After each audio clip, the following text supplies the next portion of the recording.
So hello everybody and welcome to my YouTube channel Bekbol Boxing, and in this video I'll be answering questions that I've got from Instagram. I've got a lot of tons of questions, so we'll be answering them today. Most of the questions are about boxing and Soviet style, so okay, let's get into it. How much would it take someone with zero experience in any sports to learn the basics of the boxing? It's about 1 year if you train on your own, or maybe 3 to 6 months if you train with coaches and with a team in a boxing gym. Can a shoulder boxer do Soviet style? Obviously you can. Soviet style is meant for everybody. As you guys know, Lomachenko and Gennady Golovkin are not that tall, but they use Soviet style. So I get a lot of questions about the height for Soviet style. Everybody can use it. There are different ways of learning Soviet style for short and tall people. The next one, have you seen Hajime no Ippo? If you have, who is your favorite or ideal? I haven't watched Hajime no Ippo anime, but I soon, once I have time, I will go ahead and watch it and everything, and I will rate this anime 1 to 10. A lot of people say it's good. I don't know, let me know in the comments. Soviet style requires lots of energy. I want to maximize my cardio. How do I do this? To maximize your cardio, you gotta do a lot of sprints, running sprints, heavy back work sprints, a lot of sparrings, heavy sparrings. I would suggest you to do sparrings to your stomach and shoulders. That way you punch your opponent and you don't get hurt. That way you develop your endurance and cardio. Also, jumping rope is pretty good, but most of the time you just gonna train harder and harder and do like sprints. What would your hobby be if you never started boxing? I think it would be MMA or grappling, jiu-jitsu or kickboxing or something like that. Basically, it would be combat sports. What's your favorite anime? My favorite anime is Naruto,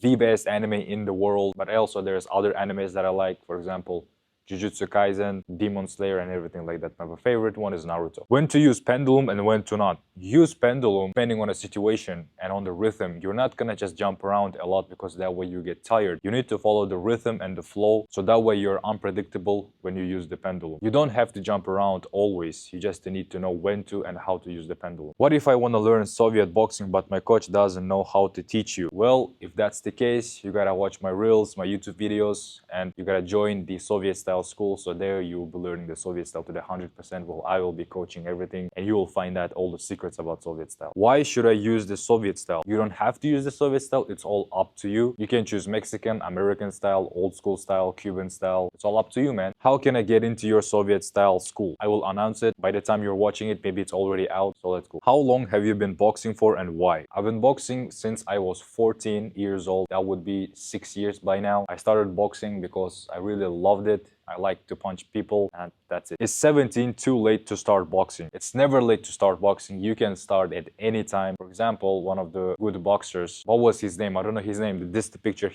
I believe he started when he was 21 years old, and he achieved really great things. Should I do Soviet style as a beginner? Yes, I think Soviet style is the best style for, especially for beginners. That way you learn the hardest style, and that way you will be ahead of everybody. And it's pretty simple, but really hard to master. But overall, it's very simple style. What endurance training should I do? There are many trainings, guys, with a lot of workouts, drills, and exercises. You just gotta know what kind of exercises to do. And all of that I'll be covering in my Soviet style school, obviously. The pendulum uses a lot of gas. When is it relevant to use it?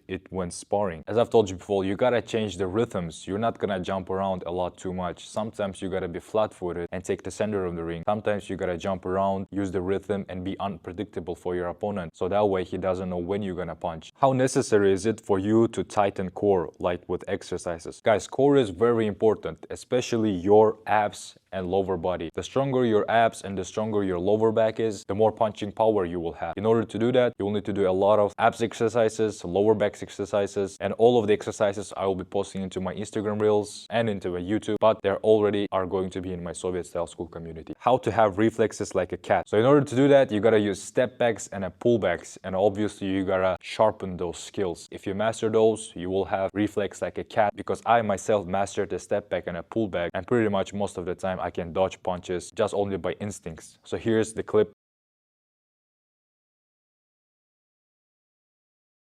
So as you guys can see, from there I just dodged it, and that's it. List your top 5 boxers. So my top 5 boxers is first Dmitry Bivol, second Gennady Golovkin, Third, Roman Romanchuk is an amateur fighter. Fourth, that's pretty much it. I like those three, but if I would say other two which I like, I think it would be Janibek Alimkhanoglu and Jai Opataya. Those five people that I like the way they fight. How can I increase the speed of my pendulum and add proper flow of punches to it? You gotta master the punching rhythm. With a punching rhythm, you'll be able to punch your opponent while you're moving in and out, sideways and everything like that.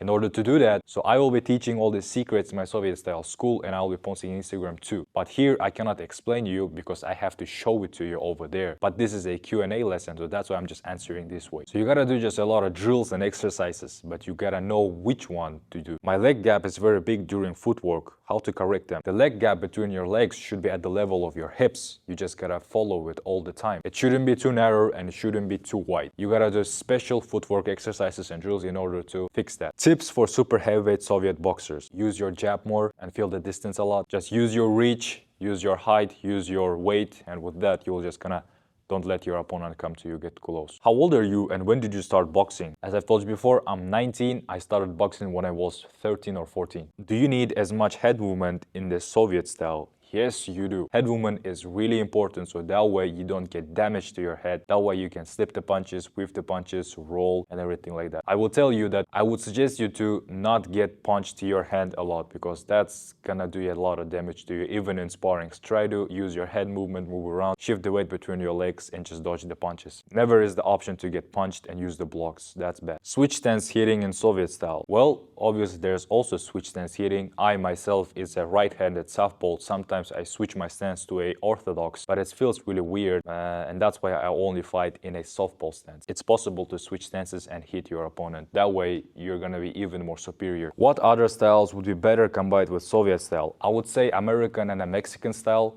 As you guys know, Gennady Golovkin, the Triple G, uses Soviet style and a Mexican style, so he has like a hybrid. And Janibek Alimkhanoglu, from what I have seen, he uses American and Soviet style. He uses Philly shell pretty good. So that's two my options, Mexican and American to combine with Soviet style.